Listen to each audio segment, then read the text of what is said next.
Hey, Mike Johnson, tell me, give me some good advice about managing data loss.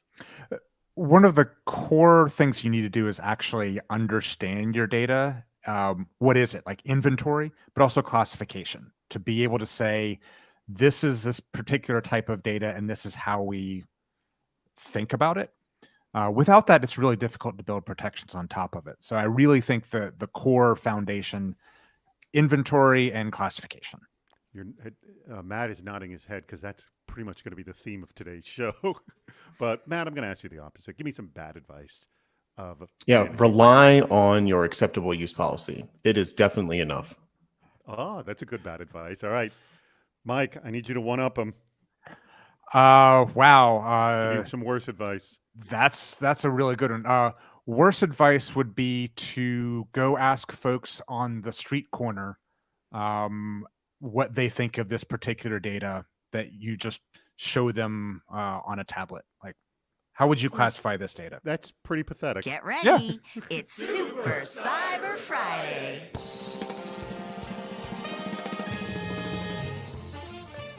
Hey, everybody, welcome. It's Super Cyber Friday. Today's topic is hacking data loss, an hour of critical thinking about improving the marriage between data security and cybersecurity. Hey, I think you know our guest today. Well, you definitely know Mike Johnson. He's the CISO of Rivian now. For those of you who didn't know, he's now the CISO of Rivian. He's also the co-host of the CISO Series podcast.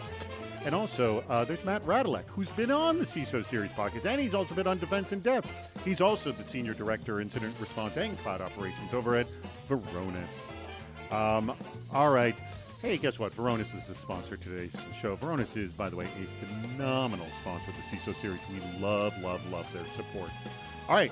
Lots of different ways to participate. Let me just isolate number 2 and 3. The bad idea is going to be worst data loss prevention technique. The worst technique from preventing your data going out the door, and how to improve your data security with obviously. So we just want little 10% tips. Remember, label them bad idea or 10% better. Can we do more than 3 or 4 good ideas? Because sometimes we end up with only 3 or 4, and yet we'll have 50 bad ideas. Let's see how well you do. All right. The schedule is like it usually is. Good advice, bad advice, worse advice. We'll get your good tips. You'll get your bad tips. We'll play the public interest. We'll put up the polls. We'll play the Department of Yes. We'll have questions. And then we'll do our meetup. For those of you who have never joined our meetup at the end of the show, I'm talking to you. Please come join our meetup. It's a lot of fun. It's at the end of the show. I'll tell you more about it when we get there, but stick around and participate in the meetup. Our next scheduled show is going to be a while from now because of my travel and vacation and everything else. It will not be until July 21st. It'll be on a very cool topic, 5G security, an hour of critical thinking about the looming explosion of IoT on 5G networks. And we will have an expert from Nokia talking about just that. Register early for that. So literally you got 6 weeks to do that.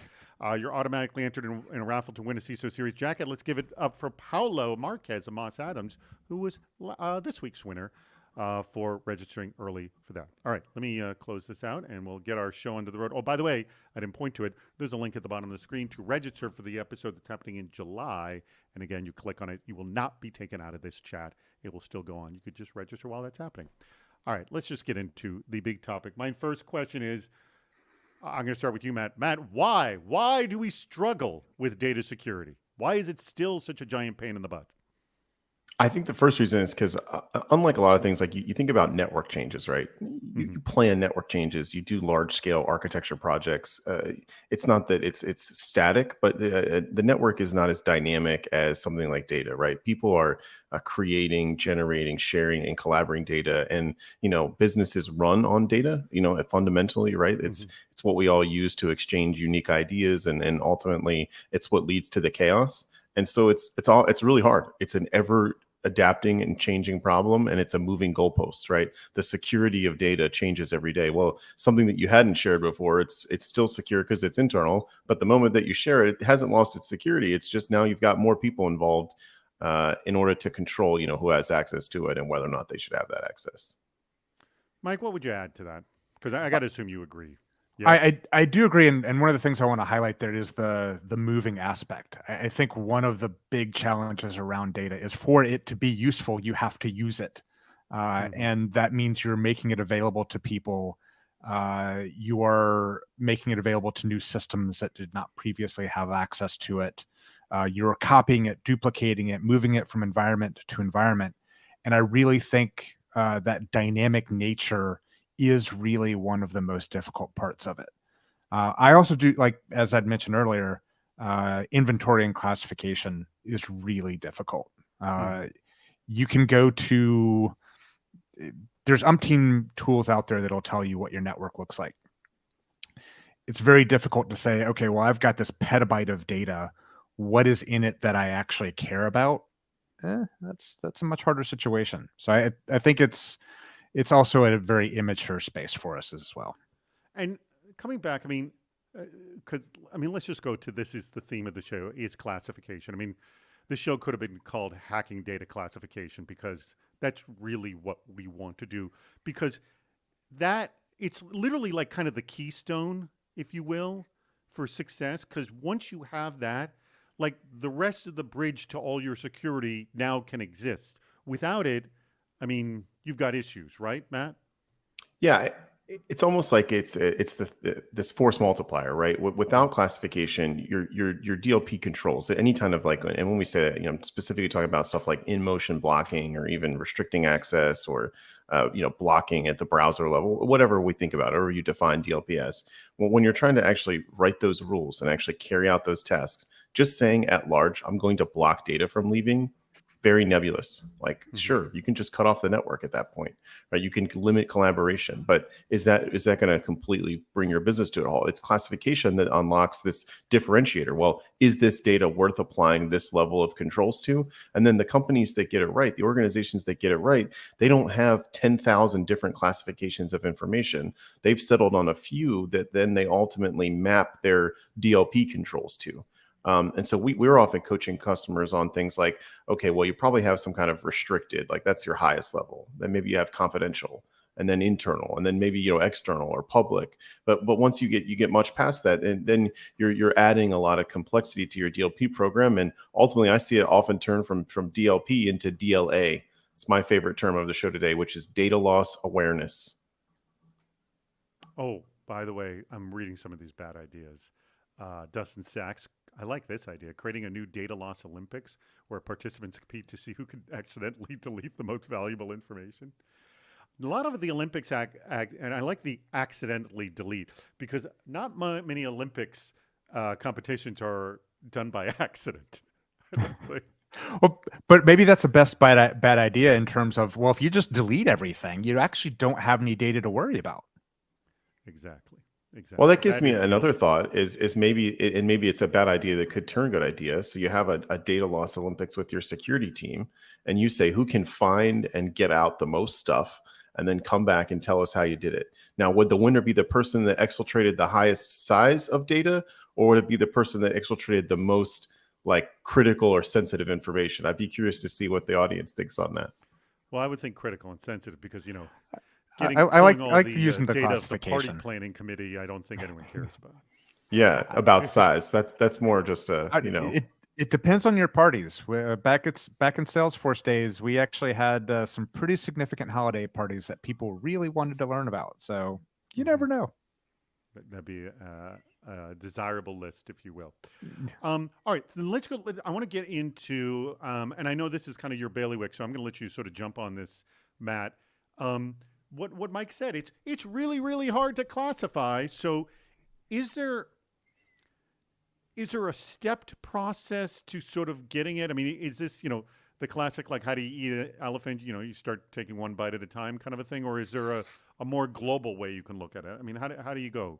Yeah, I really like that. There's two paths I would encourage everybody to go on in here. One, and this is usually the easiest one to start with, like regulation.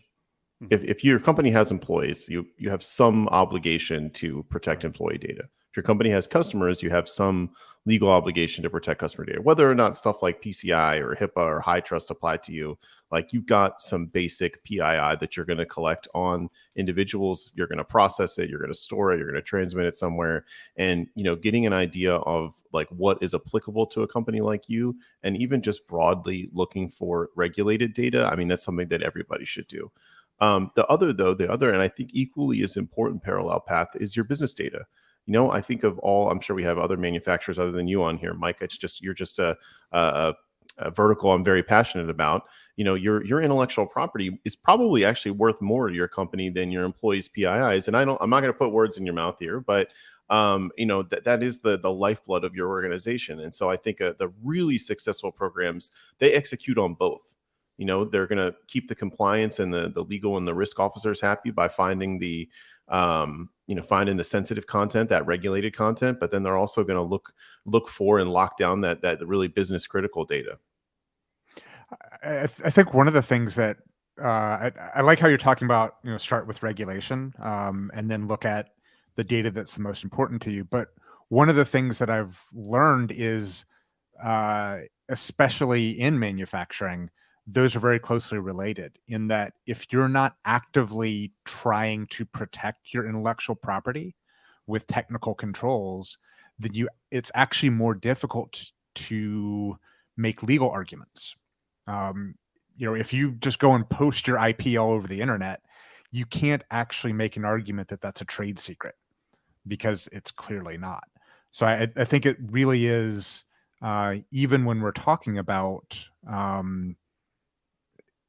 beyond regulated, specific regulations, there are things that you have to look at even beyond that. And I think I also like the idea of being very simple with the classifications. I just wanted to go back and give you credit for that because I do think that really makes it's very easy to end up with every type of data every data system has its own type of classification, and you just can't scale that. So good advice. Can I get into like the actual number? Like, could you get it down to like, it's classified under 5 categories and that's it, nothing else? Like, what would those be? Go ahead, Mike. Well, I mean, I was just going to agree that yes, you can get it, down to 4 or 5, and I think Matt, you listed them already, but it was basically you've got a restricted or a classified, you've got company confidential, you have maybe somewhere in you've certainly got public information. What were the 4 that you mentioned, Matt? It was restricted and then company confidential. So you think restricted is like very, very small, need to know, the absolute smallest ACL. Confidential is like, sensitive project, but there's a number of people on it. Internal, so anyone in the company can see it. And then you got your public or your guests. The only time there's room for a 5th one, in my opinion, some organizations do business with the federal government, and CUI comes up. Or in our manufacturing client base, they call out the R&D data as a separate classification because it should ultimately dictate controls, right? Like these classifications shouldn't just be for some nebulous making someone happy on a spreadsheet somewhere. It should be that the level of classification affords you these controls or these security standards wherever that data goes is a really great way to build that program, which is why having more than 4 or 5 really makes it difficult. I mean, I can think back to a company we were working with. They were starting with 19, and it was largely due to the retention requirements that they thought they needed for each one.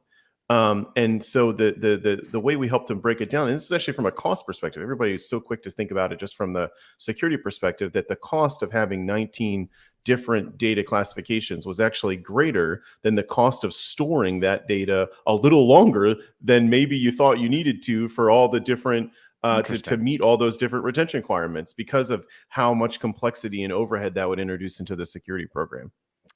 Let me make a quick comment here, though. Dustin Sachs, Tim, Rob Oden, and Brian Colt have submitted, I think, almost all of the bad ideas. I'm talking to everybody else who has not submitted even one. Get on it. You're going to have, I don't know when we're going to put the poll live we'll give them a few more minutes. But essentially, you have about 5 minutes to get some bad ideas in. So get some bad ideas in. And with that being said, I would like to get our first game up and running right now. Here we go.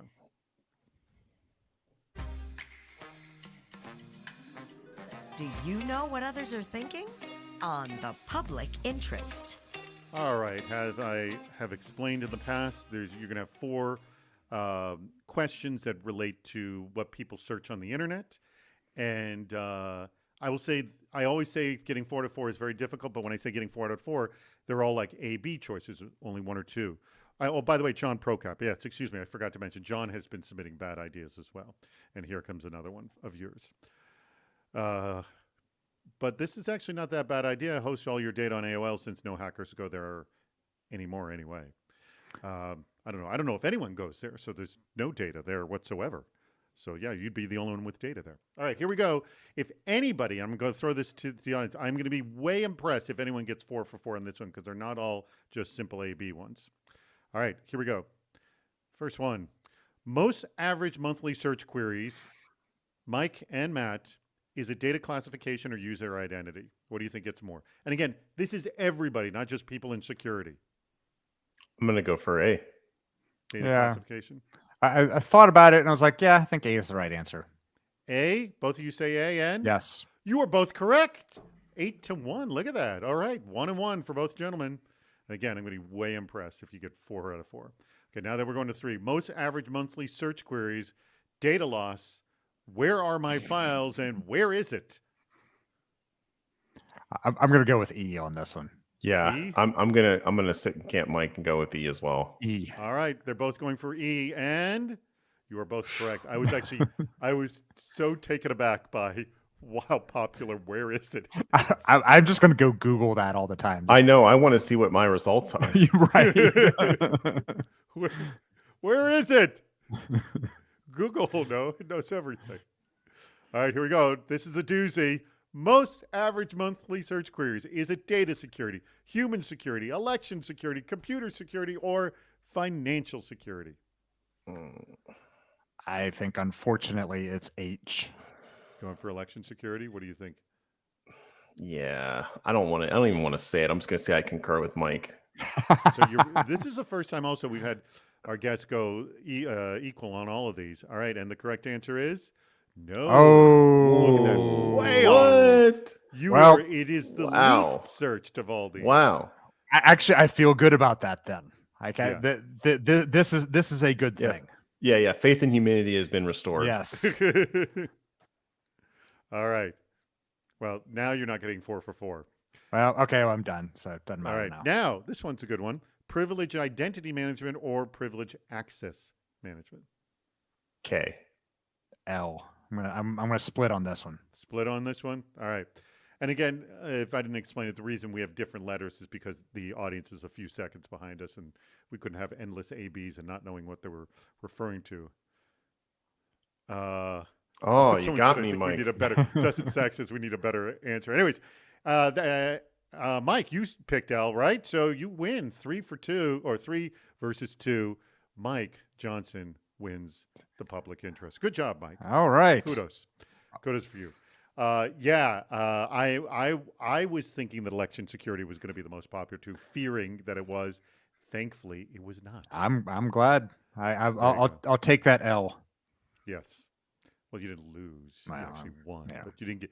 You got 3 out of 4. It's like a saying, David. You know, it's like it's not really a loss. It's just taking the L. You know, it's a popular culture reference. There you go. You know, Kids these days. Yeah. Mike must be playing Fortnite when he's not here with us on the hacking data loss. Good question from Dustin Sachs of World Fuel Services.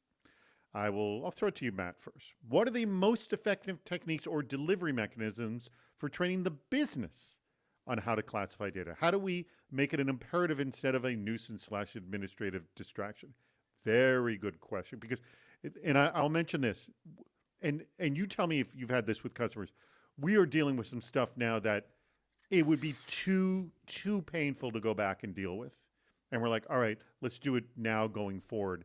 And have you had situations that are too painful to go back and you just go forward? Or, well, answer the question any way you want. Take mine. Yeah, I'll start with, we're like, how do you get started with a business, right? And I actually find that not talking about data at first at all is really good. So one of the ways I started goes in, well, how do you guys make money? Mm-hmm. What's the business model?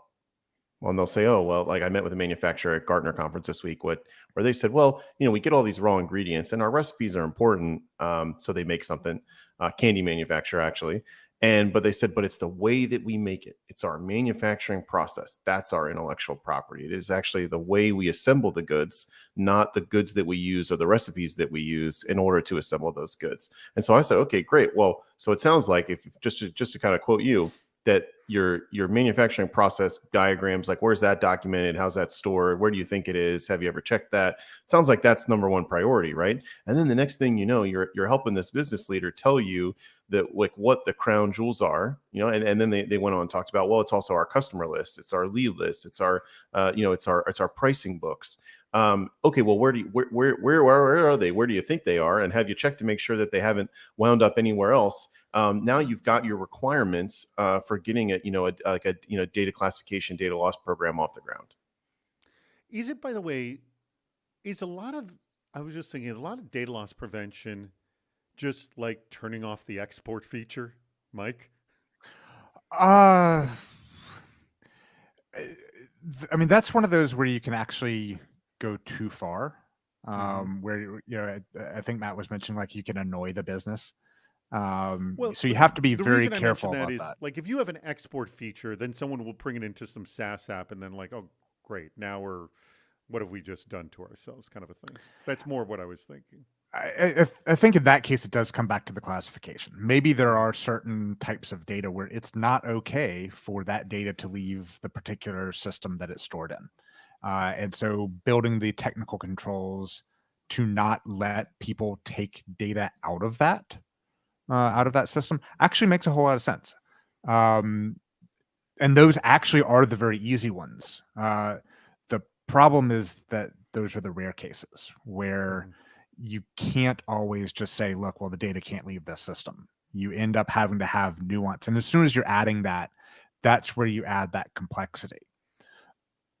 But I think a lot of it does go back to what Matt was saying, is you have those conversations with folks. You understand, and maybe you do find that there's systems that you can just say, hey, the data never leaves. And that does make it life a little bit easier. Where you can have those bright lines. But so much of it is down to just having conversations. And through that, you learn more, you pull more information out, and you add more ability to understand your data, classify it, and then build controls on top of that. And Dave, we often think like need to know and need to secure, but there's this need to share that you just can't forget about. I mean, if we get too much in the way, like that's the opposite of what security is trying to do. And that's why this space is so hard. I don't mean to cut you off. I just think that like this nuance we're hitting on is why, like, data security, data protection, this is why this is, like, I think one of the hardest, if not the hardest, challenge in cybersecurity. Yeah, because it's not just need to secure, need to use, need to use is sad to say. I mean, not sad to say, but the reality is that comes before security. By the way, I don't know who said this, but hiring a hypnotist to help you forget all your passwords and secret codes, making your data completely inaccessible. Good, bad idea. I like that. Please speak up if that was you. Nobody's voted on that one, though. Although I saw one in there that has nothing to do with data security, and people are voting for it. So I'm like, what's going on, people? By the way, good tips. I was just saying the poll is up. The best bad idea poll is up, so please vote on that. And by the way, if you haven't registered for an event that's all the way in July, please go ahead and do that now.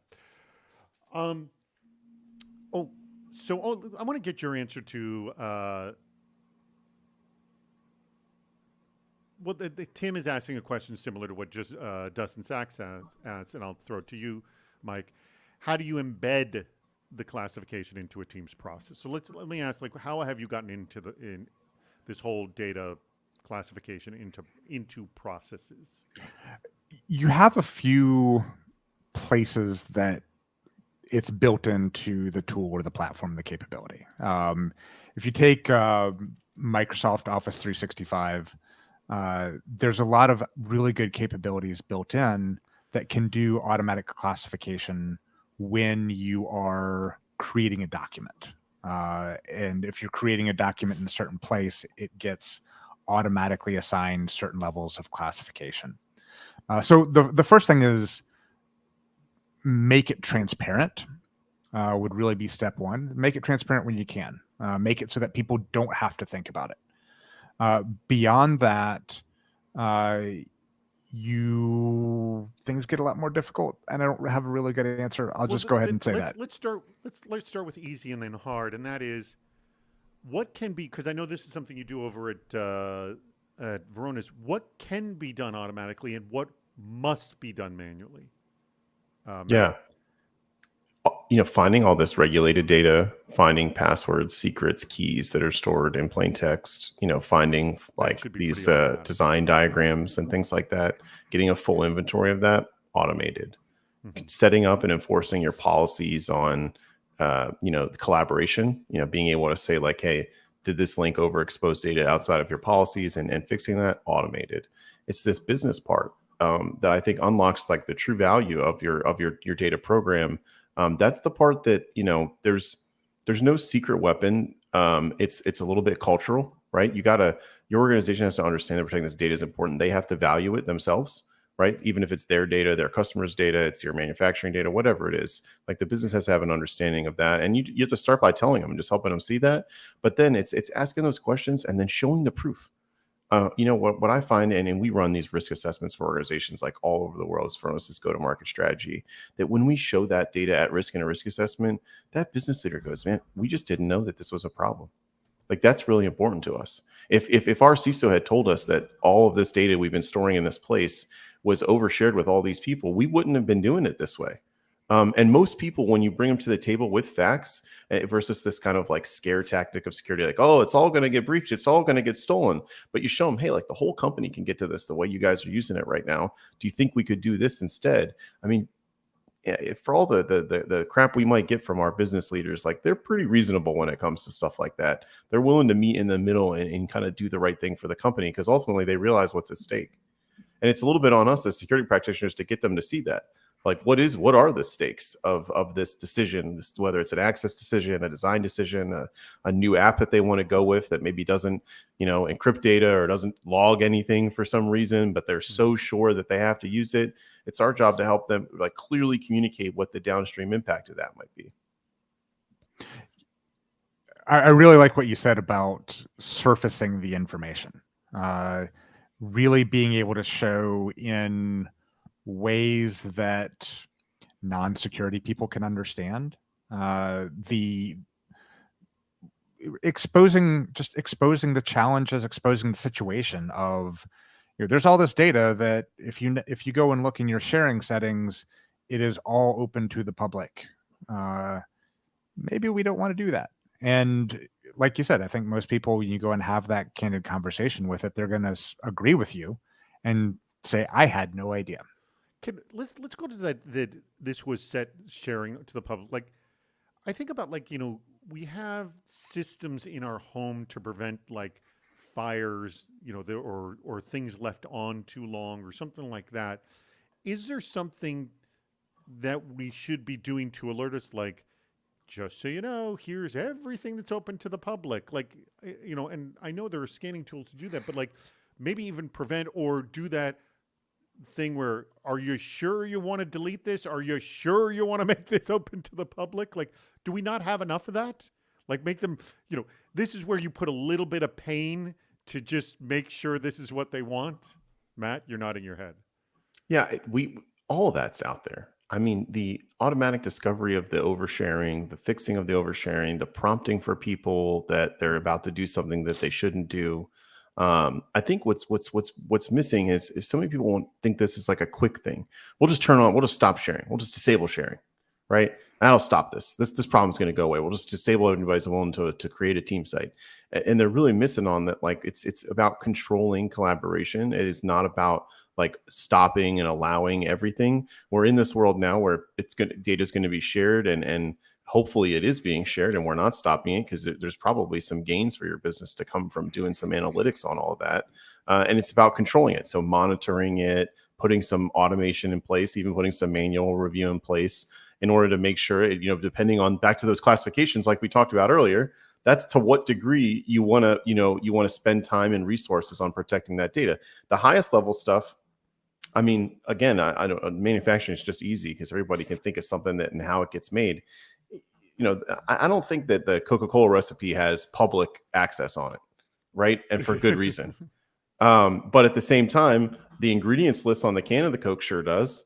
And so I think there's this balance, and we have to make sure that we're stressing that at the appropriate levels for the appropriate sensitivity of information. And just to do what you said, it kind of all does come back to like good classification as a foundation.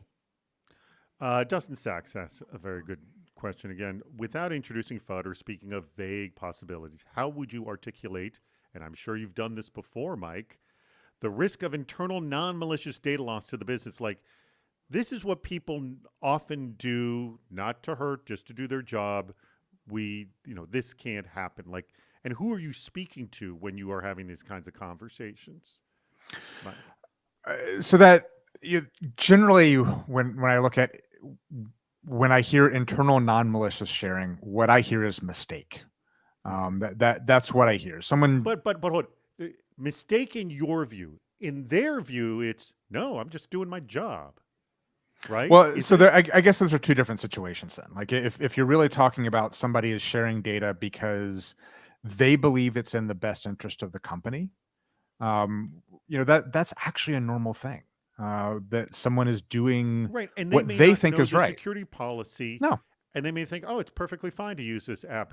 Like all my friends use Dropbox. Like, yeah, let's just throw it. And I think that comes back to making sure that you've got the appropriate guardrails within your company to at least give them a speed bump in that sort of situation. That's what I was referring to, like a handful of alerts. Like, are you sure? Right. Are you sure? Are you sure? A great example is it wasn't that long ago that Gmail added the, this person that you're sending this email to is outside of your organization. Do you really want to do that? Because I think the vast majority of incidents related to externally shared data is because somebody's attaching a file to an email and sending it to someone and sending it to the wrong person. Yeah, typo even. Exactly. And just having that one little speed bump has probably significantly reduced the data loss as a result. So when you're thinking about the internal, somebody's sharing something, again, with they believe is the company's best interest in mind, we need to make sure that we've got the appropriate guardrails. We need to go and find, on the system itself, maybe we need to be able to flag to them, hey, you should not be using Dropbox, period, on your computer. Like we need to go look for those kinds of things. Can I add on to that, David? Sure. Yeah, I think you could look at that too as like the first thing is, could you prevent it, right? Like maybe you prevent the person from having access to that data in the first place. B, as soon as they upload that file and there's an external domain on it, maybe they can't even hit the send button anymore. Now, if you can't prevent it, now you get into that like kind of coaching and then either monitoring and blocking or monitoring and enforcing phase, where it's like, oh, you're about to send this outside. Are you sure you want to do that? Maybe you even have to put in a justification. This is kind of common how some of those email DLPs work, right? But that third one, and I think it's important for us to really kind of balance all three, is you should at least be monitoring that has happened. And so that even if it's already done, you could still limit the exposure from it. Even if that person already sent it out, you could recall the message, you could send the person a request to ask them to delete it, to say it was a mistake, that they weren't authorized to view it. I mean, there's so many things that you can do. And it isn't always just this like in motion blocking. Sometimes you can lock it down at the source. Sometimes you can alert on it and follow up after the fact. But it's thinking through those options. All very good. I'm going to let everyone know you have 6 minutes more to vote for your favorite bad idea. I'm going to say right now, the one that's most popular is not about data loss. I'm just going to read it because I'm not going to use this one. I'm going to read the one that's, actually, no, it's not the most popular one anymore. Was it the most popular? It is not. No, there are two more popular than it. Okay, so I'm not going to even mention. So keep in mind that there are other really good bad ideas, and you have 6 minutes. And there's a lot more of you there that have not voted yet, so get on it. And by the way, if you haven't registered for the July event, please do that now as well. We've mentioned a lot of different techniques here. Is there one that's the simplest to do that, heck, come on, this is so easy to do, just do it, and it's not necessarily the biggest, the most important, but it's just one that will show immediate impact right away, Matt? Yeah, like practical. What's the most practical? You can lock data down at the source. The idea that you need this like open by default is a switch you can flip. Whether it's your 365 and just like getting rid of all the unused links or the links that expose things to everyone and kind of forcing people to do that individual collaboration, it's a great step, right? You're still allowing people to share, but you're making them share with specific people as opposed to everyone internally. Taking a container like a Salesforce where maybe by default, everyone in your sales org has access to every contact and every opportunity, and saying, well, I'm going to limit it to just your region or just your vertical or however your sales organization is split up. These are possible things. These are things that will have a meaningful impact on your DLP program, even before the actual moment that someone steals something. And this, I call it practical least privilege. Practical least privilege is very achievable in 2023. I think it's interesting. That's a really, really good point, because I think like when you're setting up your own computer, just like, oh, everyone access, like, because I know if I don't do that down the road, I'm just going to have a pain in the butt. How do you, Mike, I guess, make that exactly what Matt is saying, like a simple course of action? Because correct me if I'm wrong, most people just like to click everyone can access, right? Some of it is, there's a few different things. One, coming back to what Matt's been talking about with preventative controls, if you have data classification and data tagging in place, you can actually build a preventative control that allows them to not do that you cannot share this piece of information broadly. You need to go ask somebody else. But you via security don't necessarily know the HR department and what, who. But maybe you could just classify the HR department and exactly that you can control for your level. Well, but there's two things there. Like if you've got restricted data, so going back to the labels that Matt had mentioned, if you've got restricted data, it doesn't matter what system that it's in. It doesn't matter that it's in an HR system or a sales system or a manufacturing system. It just stays in that. It just knows that it is that classification, and that you're then applying the technical controls on top of that as a result.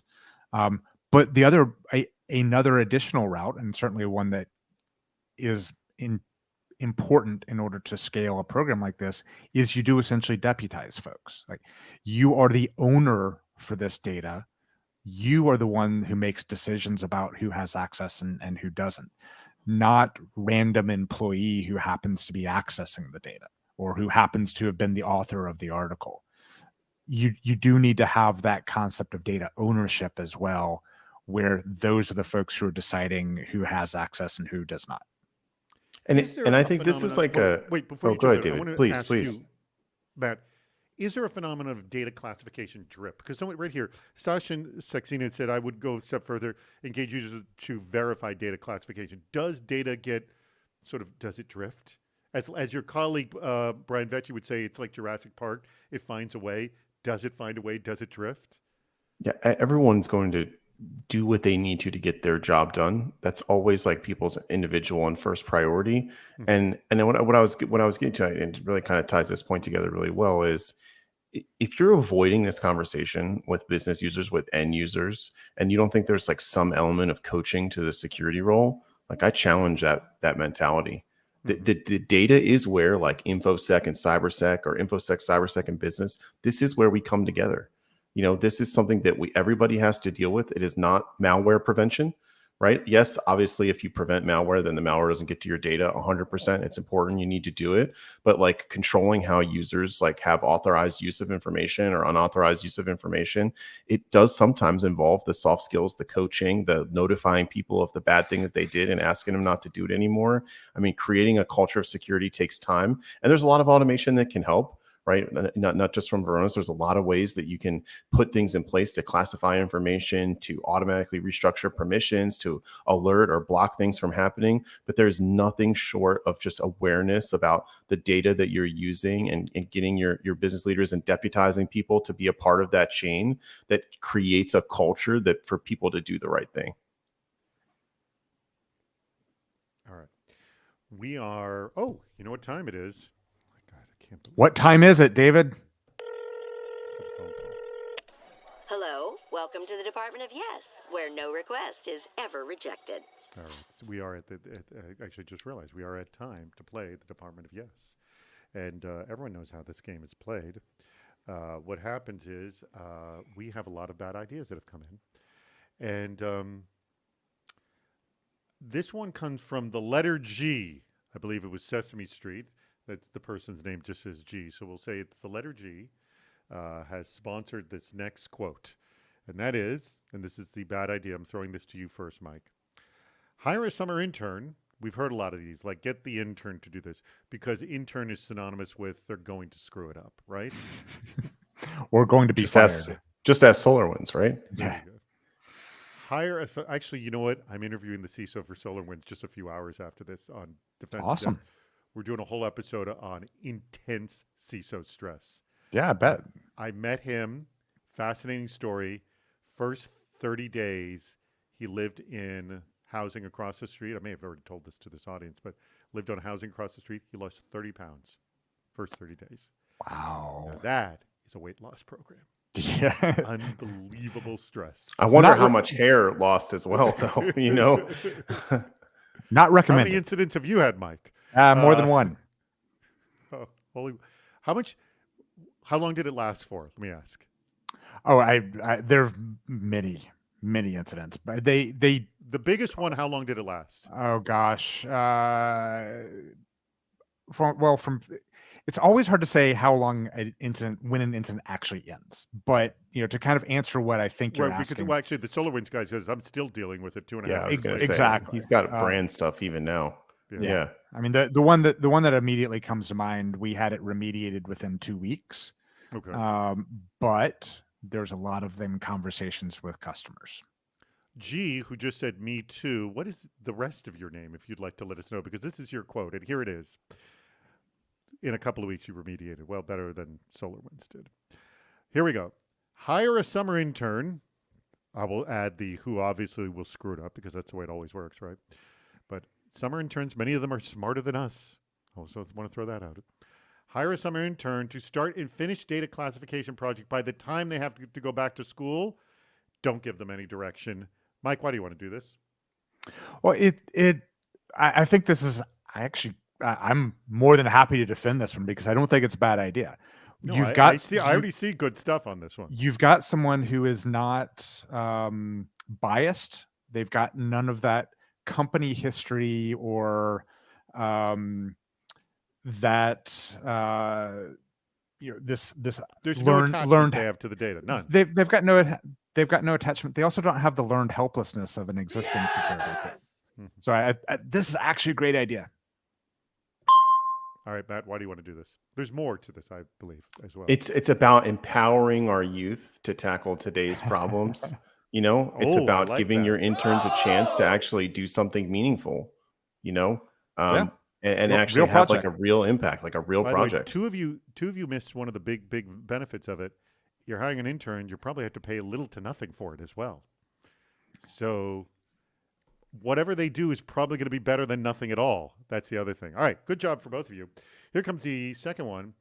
Here I'm debating. Let's go with this one. Decentralized data management. I'll have Matt, you're answering this one first. This comes from Tim, by the way. Decentralized data management. Let every department come up with their own data storage management schemes. So you're going to silo it. Why do you want to do this? Yeah, you're going to get security through obscurity, for an attacker to kind of like undo all this and like figure out the data they want to go after. I mean, there's probably no map or no encyclopedia to be able to do it. You probably are also going to get some of that cultural benefit from that, right? I mean, especially if you have business leaders kind of saying you must do this alongside of the mandate from security to decentralize it. And you might even wind up with some creative solutions that could come back to, like that's probably the thing of DevOps, right? Someone's going to develop the right one when you have that many entries. Exactly. That was the answer I was looking for. You win with that one. All right, Mike. I don't know. That's a pretty good answer from Matt. Can you one up it? No, just what he said. Better? What? Can I just say what he said?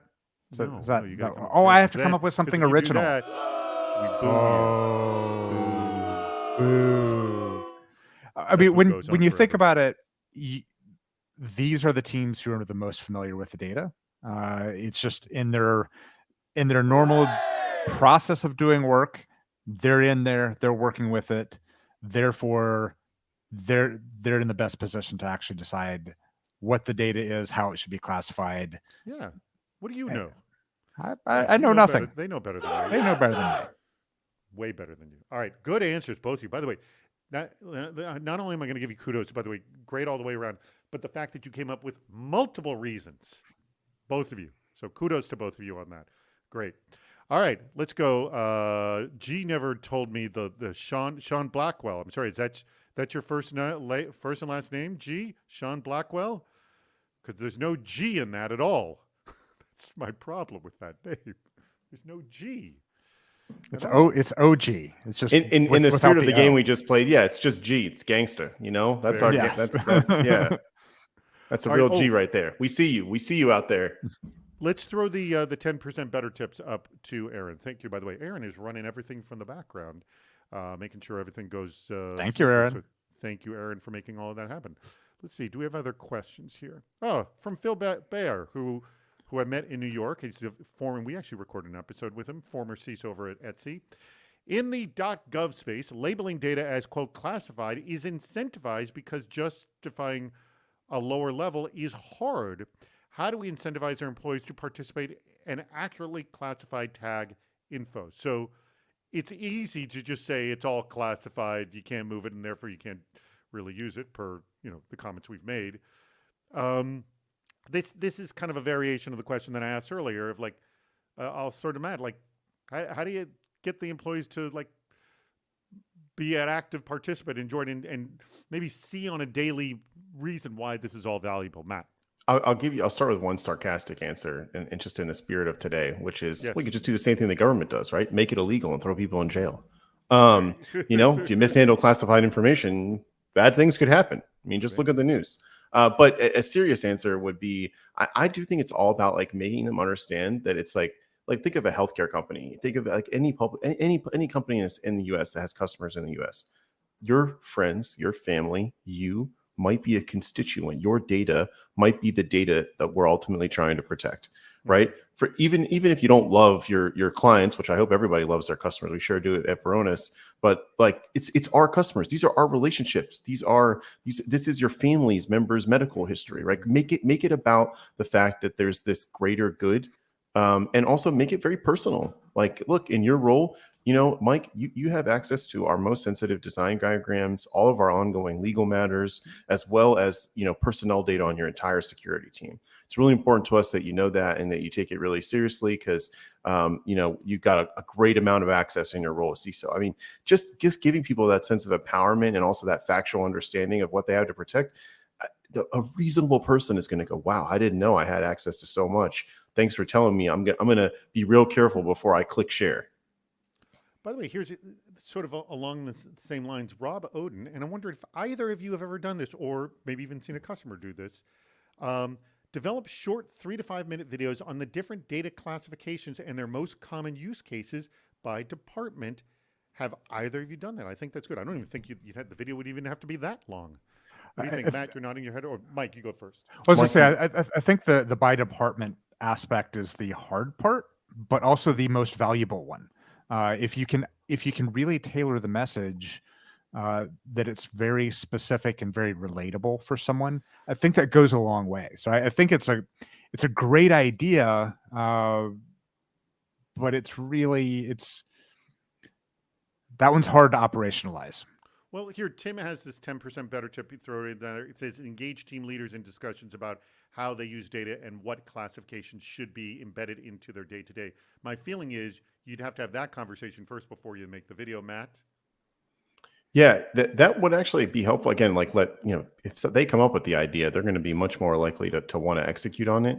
Right. I think a good one though is when to use the highest classification, even as just your start video, right? Like when to tell us that you should contact security when you're working with data like this. You should label it as restricted when you're using data like this. If you're unsure, it probably means you should reach out to us and ask us about how you should handle data like this. If you start with that, like that most secure data and the desire to protect the most secure data, again, a lot of times you get this emotional reaction from people of like, they just didn't understand the brevity of the situation, and all kinds of content, video content, email content, flyers, newsletters, all these things can help drive that awareness.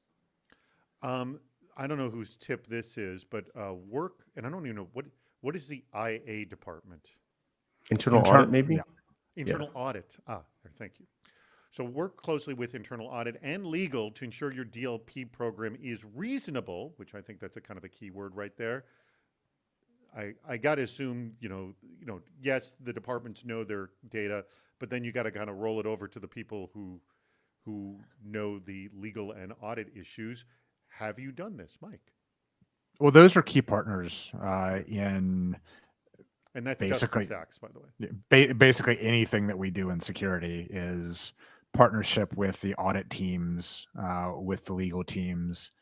I think the make it reasonable is an interesting one, because sometimes I've found in prior experience and prior lives that those teams can actually go and push a program in a unreasonable way, and they can be strong advocates for something that actually doesn't work or doesn't scale or is really going to have significant negative impact to the organization. Is this a new too many cooks in the kitchen type of situation?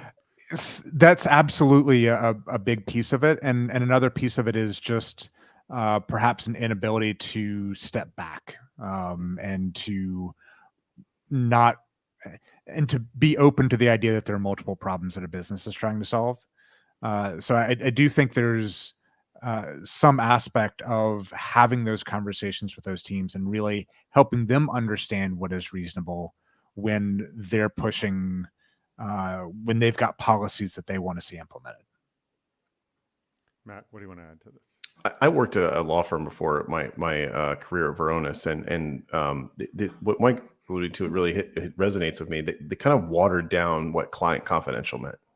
They said everything's client data, everything is client confidential. But if everything, this is where someone will do that, they'll just wait there. It's all confidential. It's all confidential. Everything is confidential, and it's like that's impractical. You can't build if everything is client confidential and confidential needs these protections, then you're going to be giving so many exceptions to that that it isn't truly. Yes, everything might be client confidential to the on paper. I get it, right? It's client data, it's client confidential, but in practice and the controls that you put around it, if it applies to too much data, it might not actually fit. You might be creating too many needs for exceptions, and so I think that's where you kind of have to balance and also give expectations. Like one thing I always like to share as like a result of an assessment is maybe for an organization, let's say they have a petabyte of data. 5 to 10% of it is probably classified, and of that, maybe only 1% is of the highest classification. And when you give them that perspective, that it's not like this is something that's going to totally consume all employees to be a part of, again, like kind of getting back to the facts, it can be really helpful. It can really drive things forward. You know what? We need to get to wrapping up this show because we're close to the end. This has gone quickly, but I'm going to do a summary, and then we're going to just have our sort of last comments to discuss and debate. And if you're hiring or any last thoughts or you want to push people to something, please do. And also, by the way, people, if you have not registered for the event that's going to happen in July, please click that link because it's going to change in just a minute or two. So let me remind you all that the next scheduled show is July 21st. There's the link. Click it right now because in seconds it's going away. An hour of critical thinking about the looming explosion of IoT on 5G networks. Clicking here. Remember, register early to win a CISO Series jacket like the one I'm wearing right now. Hey, huge thanks to Matt's company, Varonis, for sponsoring this very episode. We greatly appreciate the support of the CISO Series. And starting in really 96 minutes from now is Cybersecurity Headlines Week in Review. That'll be at 3:30 p.m. Eastern. And we have Joshua Scott, who's the head of security and IT over at Postman. It is actually not here. It'll be on our YouTube channel. So you can just go to CISOseries.com. And click on events and find it, or just go to youtube.com/CISO Series and find it as well. Stick around for our meetup, which, look at that. Aaron is on the money. On it. I show it. It appears. It's like magic. Now, at any point, you can click on that link. You can do it right now if you want, and it'll open up this other platform called Toucan. It's a lot of fun. And again, I'm talking to all the people who've never come before. I want you to be there. Please come. Tell your friends to join us. We do it, it says every Friday. Every available Friday. I had to stick that word available in there. We used to do it every Friday. Now, a lot of things have happened, and, well, we're not doing it. Or every Friday asterisk, right? Every Friday asterisk. Ooh, I like that, Matt. Most Fridays. Yeah. Friday I deem important enough. Like this one. Just email me at david@csoseries.com. All right, enough of that nonsense. How much time we got? Oh, we have just under 5 minutes. All right, I'm going to start with you, Matt. Any last thoughts on this topic? And please get the following information. Your last thoughts. Anything specific you want to say about Varonis' handling with data loss? Because I know this is a big deal. And are you hiring, and how to contact you? And by the way, Matt will be available in our meetup portion as well. So please click as well. Yeah. Closing thoughts. Wherever you are with data security, with data loss prevention, aim small. Take a small step in the next direction. Don't think about boiling the ocean. Do something. Take that next step in any security initiative that you're working on. Something about Varonis. Varonis can definitely help with that. We offer free data risk assessments to any organization that wants to try it. We relaunched Varonis as a cloud native SaaS platform last year. So it can be cloud to cloud. We can connect into your data centers. Everybody is eligible for one of those free data risk assessments. And not only is Varonis hiring, varonis.com/careers, but I am hiring for Varonis' incident response team. So if you are a hardworking person who really wants to make a difference in protecting data for organizations all around the world and ultimately for everyone, let me know. You guys can reach me on LinkedIn. Person. No, these are all lazy bums who are taking an hour off to spend in here. I think they're here for the quality content, not just to goof around. But what do I know? I want you to know some of these people have actually gotten hired because they've met people here. I know Dustin Sachs is one of them right here too as well. Mike, any last thoughts? Are you hiring over at Rivian, by the way? I am not yet hiring. I've been there 2 months trying to figure out what is the right thing for the company. So not yet. So once you figure that out, then you will put job offers out. Absolutely. Absolutely. So you can find me on LinkedIn. If you I've been quiet recently, but what job do you think I could take at Rivian for you? I mean, I would go directly into assigning you the job of doing data classification. Oh, crap. And even though you didn't direct that at me, I'd put you on Brian Vecchi's team, David. Yeah. To work with him? Just to go out and spread the good word. Spread the good word. Well, spread the word. To know that I have opportunities here. If this whole CISO series. Yeah. If this whole CISO series thing doesn't work out. I hope so. Can I tell you, by the way, I just got back from a live event, and one of the things people say, we just did the show in Denver 2 days ago, and it went really well. And someone says, so you make a living doing this? Like, is this working out? I'm like, yeah, it's the only thing I do right now. It's working out. This in pinball, right? They had pinball games there too. There at this event, they had a game night and had a bunch of pinball machines. Nobody was playing them. I swear, honest to God, they lugged I think 5 machines in there, and I think about 7 or 8 games were actually played. Like nobody played them. I think there were more artwork for the evening, to tell you the honest truth. Any other last thoughts, Mike? Because then we're going to wrap this sucker up. No, I would really just add what Matt said is start small, get started. I try and find all of your, build your classification model very simply and try and find your most important data and start there. All right. Well, very, very nice crowd. Yes, all people saying very nice things. I hope to see all of you in the chat. So huge thanks to Mike Johnson, to Matt Radlack over at Varonis as well. Huge thanks to our audience on top of all of it. We greatly appreciate your participation. For those of you people who are a little quiet, that's quite all right, but why not join us in the meetup portion? Click the link at the bottom. It's actually, when we go off, the link will stay there, so you can still click on it. Thank you, everybody, and huge thanks to Aaron and Andrew in the background making this all happen. Aaron, you can take us out.